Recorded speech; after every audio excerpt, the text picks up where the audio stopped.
Good morning, and thank you so much for joining us here on this Wednesday. It is May 27th. I am Chris Gros, and you're watching right now here, streaming on the CBS 8 app, joined as always by Jack Hull.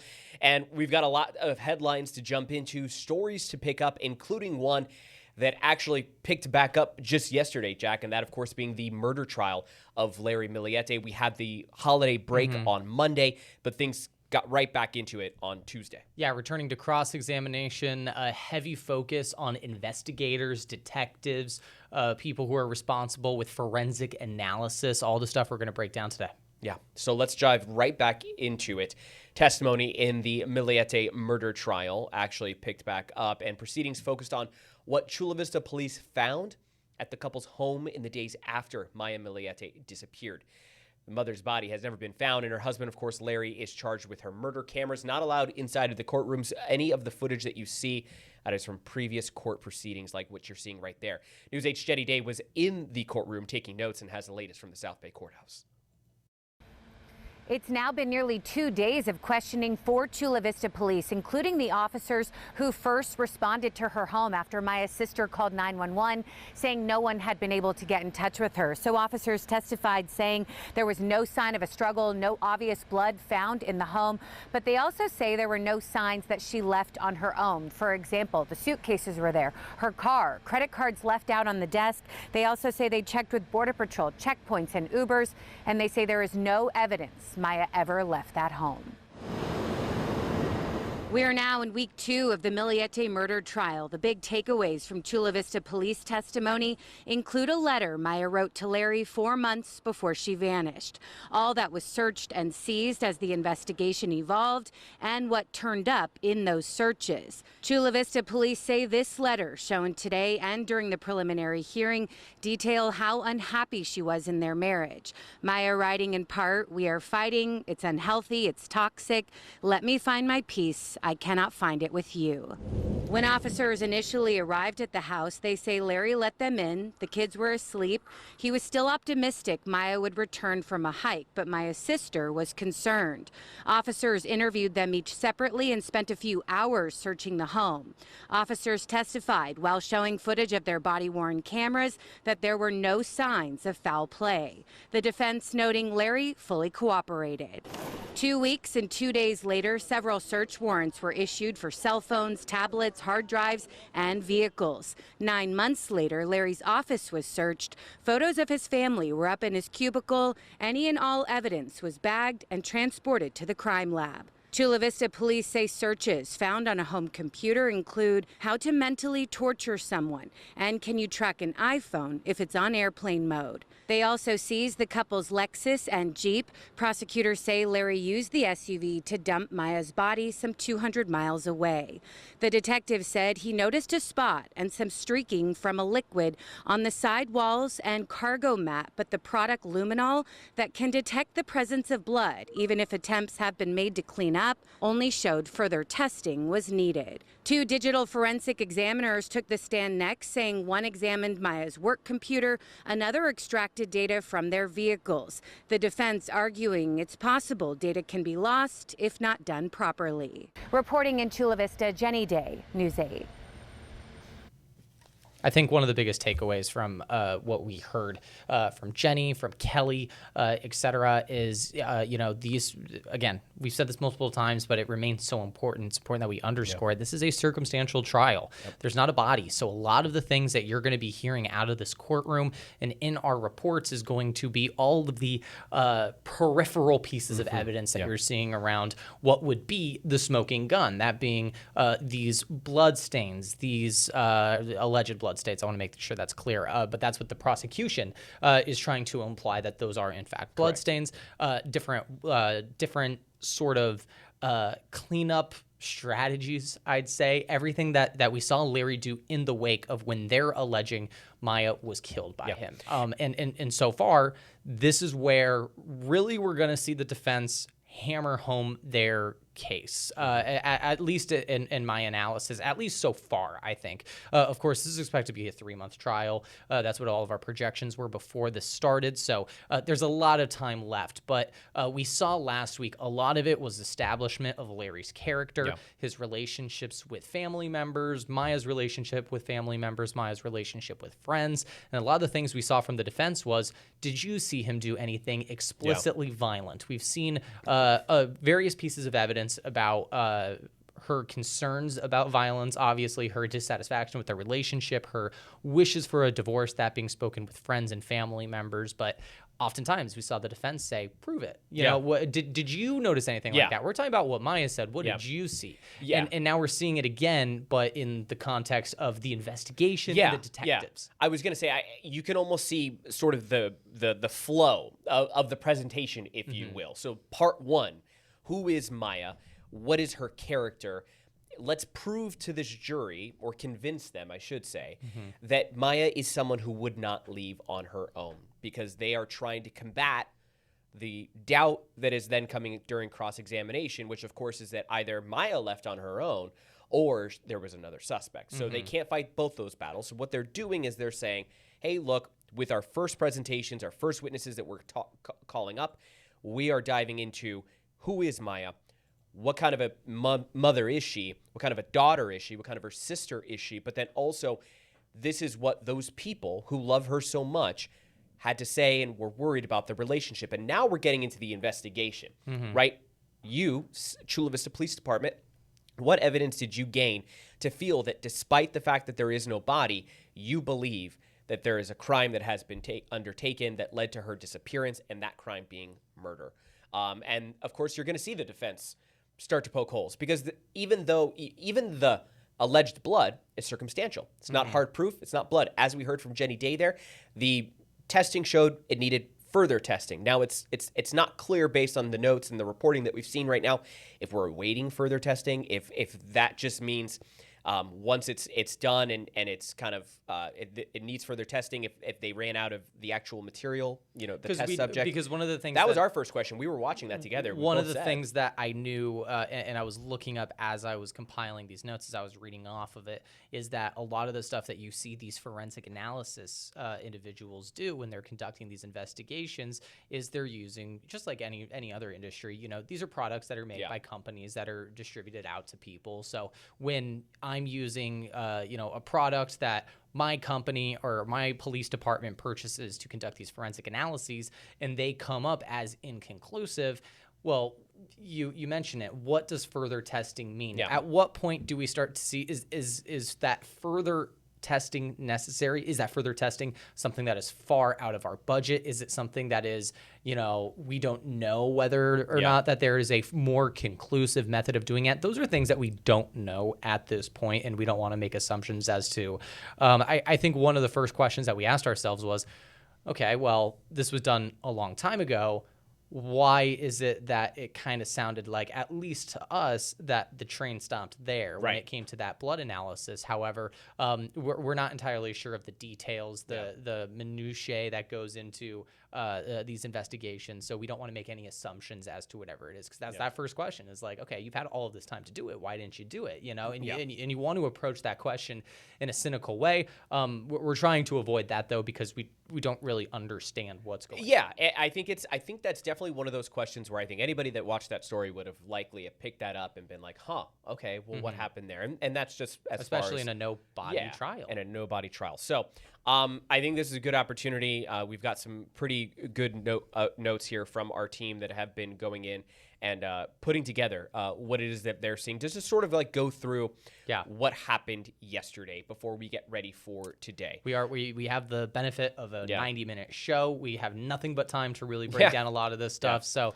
this is our opportunity to do it. Let's do it. Yeah. So court got started right around 10 o'clock. They went ahead and talked about some things before everything got started. Larry Millete was at the defense table again. Has been wearing pretty much nicer clothes than what we have seen in a lot of our file video. And that's been the case throughout the whole trial so far. Yeah. And we do know that Marty Chris, Maya's sister, and Richard Millete were both seated in the front row near the jury box, so we could see them sort of like front and center. Now, things got picked back up with Detective Ryan Culver, who is with the Chula Vista Police Department with the homicide team, but this was a cross-exam. We know that things ended on a cross-exam, so this is the defense speaking on with Thursday, the detective. too. So this has been Friday, 4 days. Saturday, Sunday, Monday, 4 days that we have waited for this cross-examination. Basically asking about that day that welfare check happened. So Larry answered the door, granted entry. We do know that he has not, at least in our testimony that we've heard, Larry never answered the door and told people to go away. He offered versions of where Maya could be, but we were never treated to a version that Larry was hostile. It did not allow for law enforcement to come in. He noted that the children were there. The home described as cluttered, disordered throughout, no signs of a struggle found. Then we went into, this is the forensic specialist, Jack, with the Chula Vista Police Department, now Ontario Police College, I believe. But this is going into now the search warrant that was served. This is now on January 23rd, so at the end of the month, 2 weeks after Maya was reported missing. Going over that, this is the prosecution now asking these questions. Yeah. Garber, again, a forensic specialist. His role is crime scene documentation, photography, biological material searches. So a couple of the things that he looked at started with computers. Looked at the computer in Larry's bedroom, search histories. This is from, upwards to a month before her disappearance. It revealed search history entries like how to mentally torture someone with words. Somewhat in the line with the spell casting stuff. That's something that we've seen the prosecution establish, which is that Larry was seeking more and more non-traditional ways to woo the favor of his wife and win her back in the face of a divorce. And we noticed that they've made the case that as time has progressed, that quest had taken a much darker path than, obviously leading up to what they're prosecuting, which is murder charges. We also talked about that letter in Jenny's story, which says that I need to find peace. I know that I can't find that with you. A lot of this is going to be going over the stuff that we just heard in Jenny's story, but trying to put some more detail in it. The blood test. Something that I think is important is that although it required further testing, there was a presumption of blood that was found there. So that's what I'm wondering at this point. And I don't have the answer to this question, Chris, but to kind of continue on that subject really quick before we continue is, what do you as a judge do in that situation when you have the jury essentially hear that there was a test that was conducted for blood? There was a presumptive positive is the word that we have here in our notes, but further testing is required. We've seen oftentimes, not just in this trial, but in many other trials, where the judge, in certain circumstances, directs the jury how to interpret a certain situation. Not necessarily telling them what to think, but things happen that are outside the confines of what the law should allow in a situation like this. A great example of this during this trial was the outburst that we saw from Maya's father in relation to his testimony when he stood up and he started asking and pleading with Larry, essentially asking for answers. Why did you kill my daughter? Why did you do it? We saw that they emptied out the crowd. It was just the attorneys. The jury wasn't even there in the courtroom. I'm actually not too sure about that, but we knew that the courtroom had emptied out essentially, and we were doing essentially some closed door proceedings for the rest of it. And what we heard in our notes was that the judge directed the jury to take that situation, and the accusations that we saw from Maya's father should not be taken into account, but the emotion doesn't necessarily have to. Yeah. So it very well could be as cut and dry as there's no sort of evidence. Well, but at the same time, it is.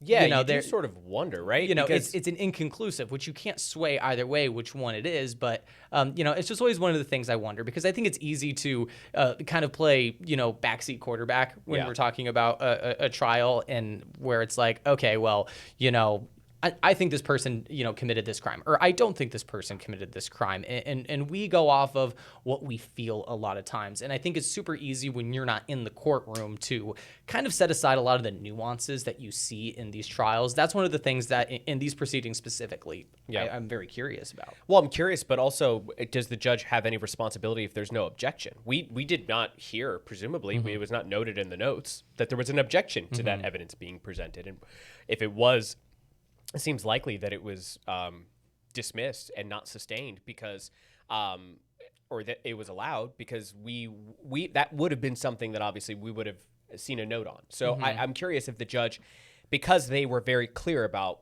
it presented for this, however further testing was required. To me, that I'm still like left wanting to hear a little bit more, but of course, we're all yearning for information. It's a tantalizing detail for sure, and it's one in which we saw the defense really take aim on during their cross-examination of Garber, the forensic specialist, saying that this is in fact presumptive.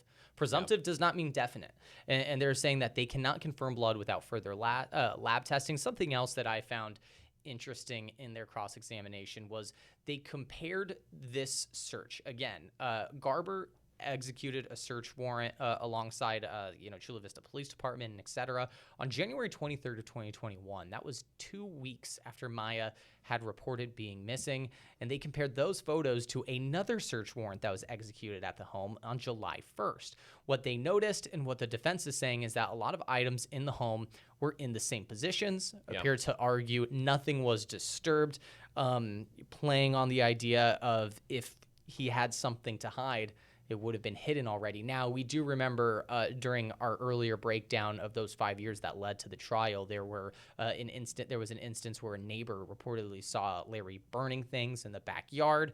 However, a lot of the items there as well were stuff that, which struck a lot of people as odd because there was a lot of stuff that had already been documented. We're talking about credit cards and all that.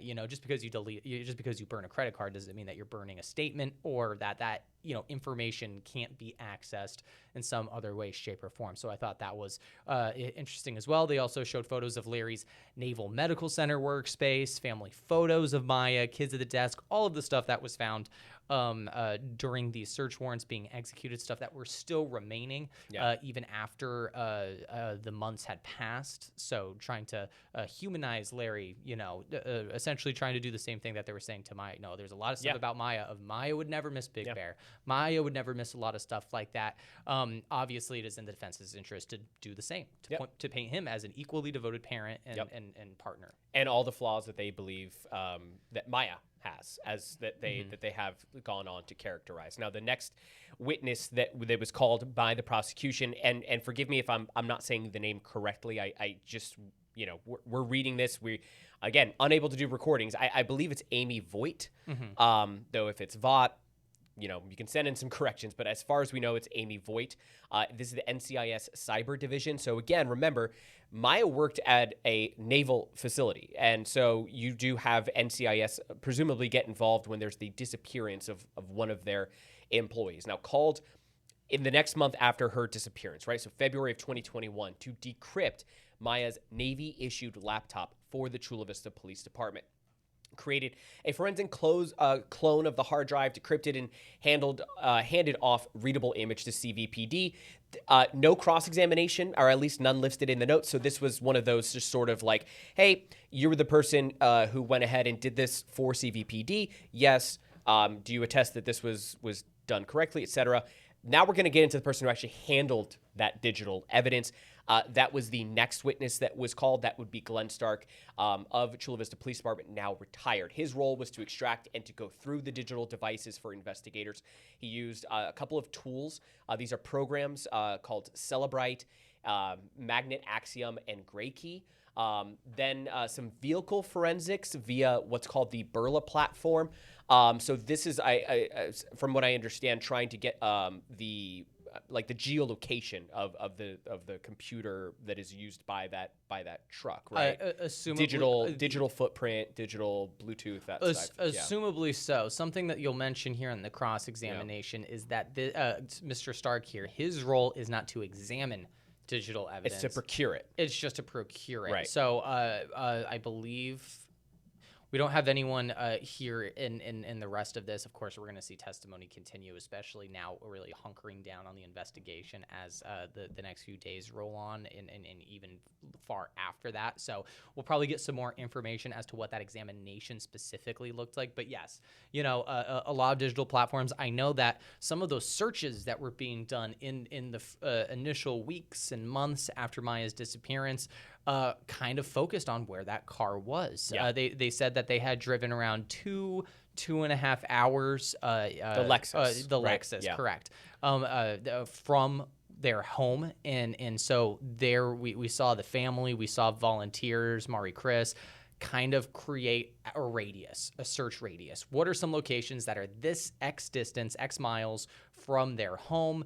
Can we cross-reference that with some places that they had visited? There was a few, you know, excursions, you know, like day trips that they did with the family that they kind of took note on. And those were some of the areas that they looked. And Chris, you know better than I, that unfortunately was, you know, deemed unsuccessful at that point. But as far as it comes to a possible answer, we have seen that be something that a lot of search teams have done, as, you know, even in the years since Maya's disappearance. Yeah, it's been the question. If she took a vehicle, you know, well then where did it go? And if it was Larry who used the vehicle to dispose of a body, where did it go? And has not been able to really truly been pinpointed there. As you mentioned, this individual that was testifying, this of course being Glenn Stark. This was just during cross-examination. That's when it was kind of pointed out. Your job is just to extract, right, not examine. And essentially also, telling the jury that we kind of want you to disregard this part of it. A lot of what was potentially said in terms of context maybe surrounding. Yeah, they also mentioned that like certain data. Computer files can't be recovered and the stuff deleted of that files on as the well. Mac cannot be recovered once removed from the file system. So just kind of going over a lot of the nuance, the details of procurement of digital images and files and so forth.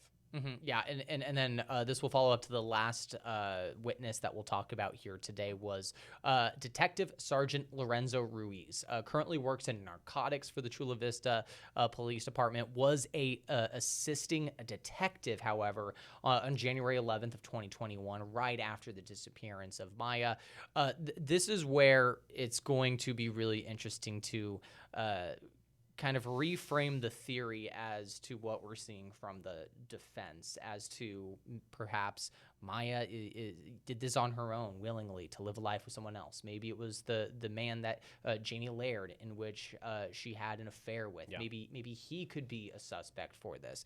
The first thing that caught our eye when we were taking a look at these notes is that he testifies there was no evidence of her ever leaving the home, no bank activity post January 7th. Yeah.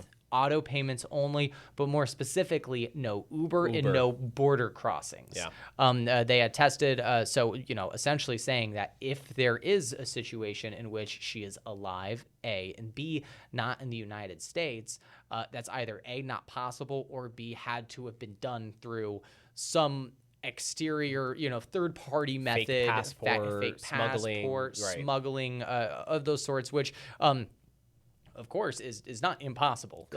You know, we have read stories of that actually happening. However, the likelihood is, you know, I would say, I don't want to speculate on whether that's high or low because we have seen cases, but I would say in terms of propensity, far lower than people probably would imagine in this case.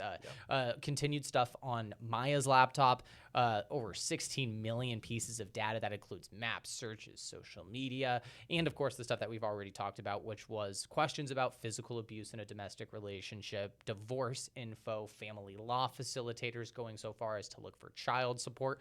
All of this, not even what was fascinating about this was a lot of the timeline that we look at really starts to crank up, I would say, in terms of the tension between Maya and Larry in the month prior to her disappearance.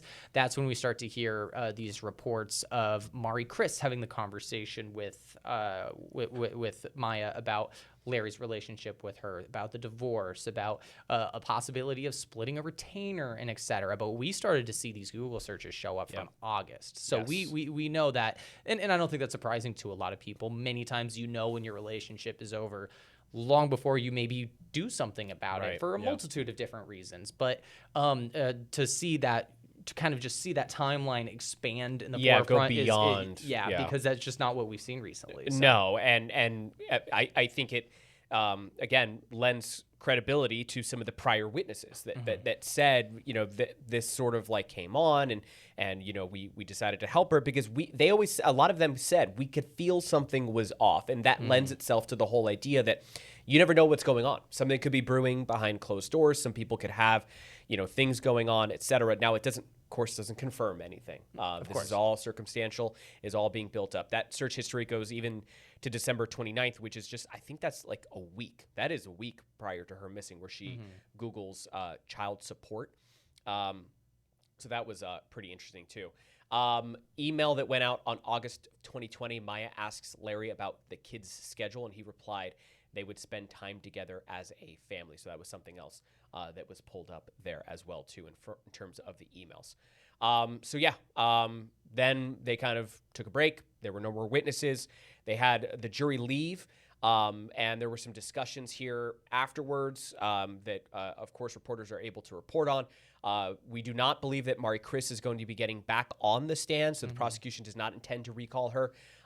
There's the note here that her inconsistent statements to be introduced via detective testimony. So it sounds like there will be maybe another detective that will get on the stand here. We're not entirely sure because there's 152 witnesses listed. So whether or not all of those are going to testify or not is going to be another question. Yeah. So I think it's a fair assumption at this point. But as this goes, in a way, we're obviously talking about this a day after, so we are affording ourselves time to take a look at the notes that our reporters give to us, digest them, get ready to talk about it. But we fly blind as to what we're seeing the next day here. Yeah. We don't hear it as time goes on. When we're airing, oftentimes the courtroom isn't even open yet. So last time, I think it was last 10 time they started at 10 a.m., so we're probably about 30 minutes. And then remember, our reporters are taking notes.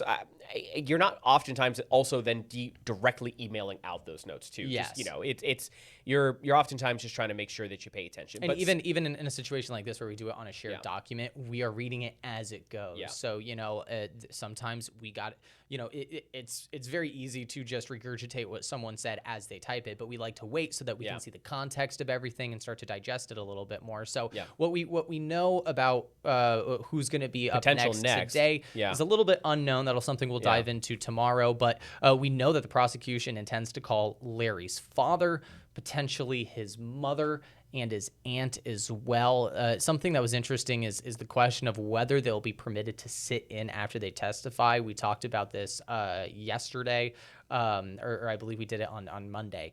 I did not realize that this was something that. Well, we knew that Mari Chris was. We asked that the father was peering in. Yeah, and they had a bailiff go out of the courtroom to essentially escort him out for the duration of her testimony. I guess I did not realize, because I hate to, on the basis of what we've seen in Hollywood is, I did not realize that after someone testifies, they may not be permitted to sit in a courtroom. That this is like, essentially they're considering this as like an allowance. They're saying, after you testify, you may be permitted to sit into the courtroom. And I guess I just always assumed that once a witness testifies, they are allowed to, as anyone else, be permitted. But maybe that might be seen as, hard for other witnesses to testify. Again, they're very much about preserving the sort of status of a courtroom as neutral as possible. They don't want people, even inadvertently, making another witness feel intimidated or unable to answer questions as forthcoming as they are supposed to, because they're under oath. So I thought that's a pretty interesting note there. That I would be lying to you if I told you I had a deep knowledge of the intricacies of certain judicial jurisdictions. But I did agree with that. I thought that was an interesting thing too. Yeah. And I would guess the way in which I had interpreted it was not necessarily the fact that I don't know how it differs from San Diego County to Imperial County, perhaps, or Orange County or Riverside County necessarily. And I don't know if there is a difference. There might not be. There might be a code of conduct in the legislative world that kind of dictates how a judge handles the courtroom. But obviously what we do know is that this case is especially sensitive to this community. And like you said, there are tensions that exist outside of the core question of did Larry kill Maya, especially between between Mari Chris and Larry's parents. A Right. lot of that has to do with the custody battle. There was a lot of conversations about Larry's parents' conduct when it came to how they handled those children, stuff that Mari Chris and her husband were very vocal about during those proceedings. So is there a special circumstance that we're seeing this happen? I'm not entirely sure, but nonetheless, tense. Yes. As well. As tense as this already has become, the potential is something that I'm sure our reporters are going to keep an eye on as we keep going.